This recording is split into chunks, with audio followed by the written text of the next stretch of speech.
முதலமைச்சர் செல்வி ஜெயலலிதா இன்று சென்னை மயிலாப்பூர் டாக்டர் ராதாகிருஷ்ணன் சாலையில் அமைந்துள்ள தமிழ்நாடு காவல்துறை தலைமை இயக்குநர் அலுவலக வளாகத்தில் ஆலமரக் கன்றினை நட்டு தமிழகம் முழுவதும் 66 லட்சம் மரக்கன்றுகள் நடும் திட்டத்தினை துவக்கி வைத்தார். தமிழகத்தில் வனம் மற்றும் மரங்களின் பரப்பை அதிகரித்து தமிழகத்தின் பசுமை போர்வையை மேம்படுத்தும் உன்னத நோக்கிலும் வனப்பகுதிகளில் மட்டுமின்றி வனத்திற்கு வெளியே இருக்கும் காலி இடங்களில் அதிக எண்ணிக்கையில் மரக்கன்றுகளை நட்டு வளர்க்கவும் மாபெரும் மரம் நடும் திட்டத்தை செயல்படுத்த முதலமைச்சர் செல்வி ஜெயலலிதா உத்தரவிட்டிருந்தார். அதன்படி கடந்த 2012ஆம் ஆண்டு பிப்ரவரி மாதம் 23ஆம் தேதி ராஜாஜி சாலையில் அமைந்துள்ள சென்னை மாநகராட்சி பூங்காவில் ஆலமரக் கன்றினை நட்டு தமிழ்நாடு முழுவதும் 64 லட்சம் மரக்கன்றுகளை நடும் திட்டத்தையும், கடந்த ஆண்டு பிப்ரவரி மாதம் 20ஆம் தேதி சென்னை கடற்கரை சாலையில் உள்ள நீச்சல் குளத்திற்கு அருகில் ஆலமரக் கன்றினை நட்டு 65 லட்சம் மரக்கன்றுகளை நடும் திட்டத்தினையும் முதலமைச்சர் செல்வி ஜெயலலிதா துவக்கி வைத்தார்.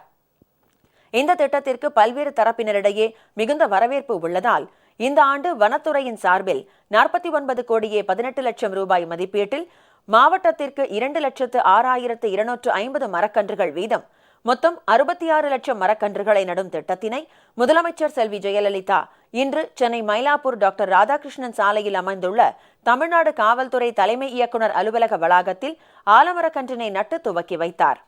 இந்நிகழ்ச்சியில் வனத்துறை அமைச்சர் திரு MS ஆனந்தன், சுற்றுச்சூழல் துறை அமைச்சர் திரு தோப்பு ND வெங்கடாச்சலம், தலைமை செயலாளர் திருமதி ஷீலா பாலகிருஷ்ணன், சுற்றுச்சூழல் மற்றும் வனத்துறை கூடுதல் தலைமை செயலாளர் திரு மோகன் வர்கீஸ் சுங்கத், காவல்துறை தலைமை இயக்குநர் திரு K ராமானுஜம், முதன்மை தலைமை வன பாதுகாவலர் திரு வினோத்குமார், அமைச்சர் பெருமக்கள், அரசு உயர் அலுவலர்கள், நாடாளுமன்ற சட்டமன்ற உறுப்பினர்கள் மற்றும் பெருந்திரளான பொதுமக்கள் கலந்து கொண்டனர். இந்த மரக்கன்றுகளை நடும் பணியானது பிப்ரவரி மாதம் தொடங்கி டிசம்பர் மாதத்திற்குள் முடிக்கப்படும். மேலும் இம்மரக்கன்றுகள் வனப்பகுதிகளிலும், பள்ளிகள் மற்றும் கல்லூரிகளிலும், அரசு மற்றும் தனியார் அலுவலக வளாகங்களிலும், சாலையோரங்களிலும், பூங்காக்களிலும் நடப்பட்டு பராமரித்து பாதுகாக்கப்படும். இத்திட்டத்தின் கீழ் ஆலம், இலுப்பை, புன்னை, மந்தாரை, புங்கன், மகிழம், பூவரசு, வேம்பு உள்ளிட்ட வறட்சியை தாங்கக்கூடிய மரக்கன்றுகள் நடப்படும்.